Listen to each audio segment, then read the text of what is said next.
Semyon stood on the threshold of his home in complete bewilderment.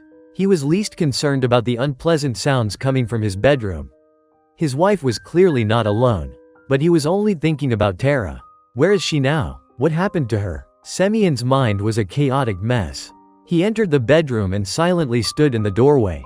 So, this is how it is. This was the only phrase Semyon could muster. He threw the man out of the apartment so forcefully that he tumbled down the stairs. He wanted to do the same with his wife but hesitated. However, he eagerly threw all her belongings out of the apartment. Get out, if I see you, you'll regret it. I'll file for divorce myself. That was all he managed to say in farewell. He drank for a week, and then realized he would go insane because he constantly imagined Tara.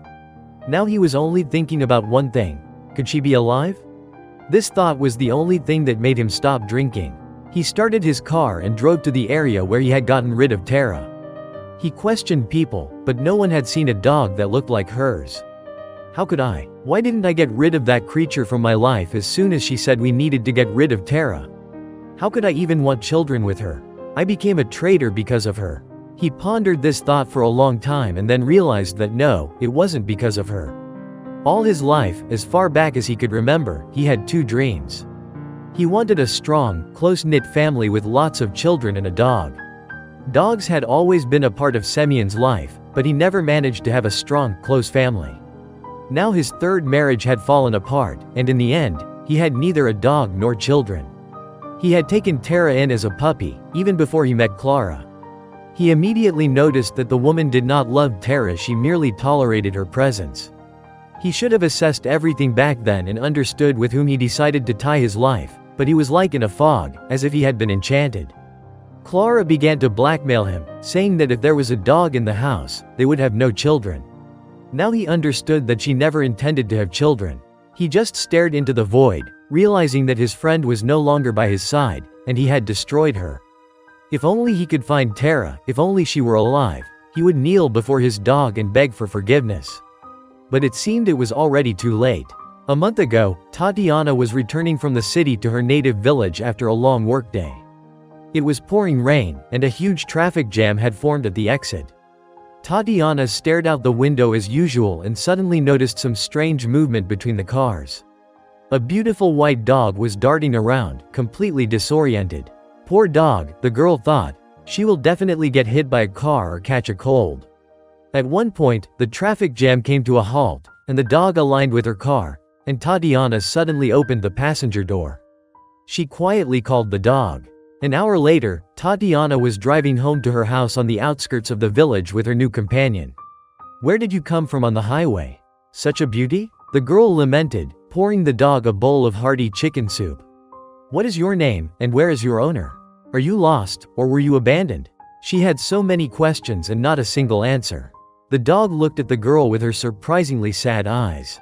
"All right, let's start life with a clean slate," Tatiana suggested to the dog, and the dog trustingly licked the girl on the nose. "First, we need to come up with a name for you. For example, I really like Snezhana because you are as white as snow in winter. You'll be Snezhka, do you like it?" And the dog licked her new friend on the nose once more. "So, she likes it," Tatiana concluded. "I work in the city, so I leave early in the morning and return late in the evening. So, you will have to wait for me every day after work. But I promise to bring you something tasty for that. And we will definitely spend the weekends together. You will run around and enjoy life. Agreed?" And as a sign of agreement, Snezhka licked her owner on the nose once again. 3 months had passed since Semyon had abandoned Tara on the highway.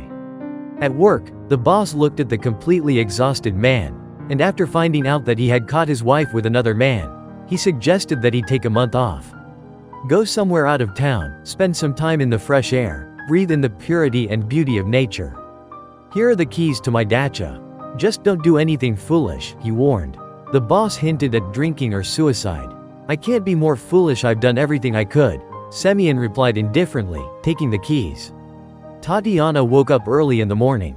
A wonderful sunny day was beginning outside. Such days often occur in early autumn. A slight fog still covered the fields. She planned to take Snezhka and head to the nearest forest to pick mushrooms. Strolling leisurely, enjoying nature, and hopefully gathering some mushrooms. They stepped out through the gate and walked down the deserted road leading through the village towards the forest. Suddenly, Snezhka stopped, tensed, and started sniffing the air. Tatiana tightened the leash, but the dog was intently watching the distance, where a figure slowly emerged from the fog. The dog lunged forward with all her strength. Tatiana, startled, let go of the leash, and Snezhka raced toward the stranger.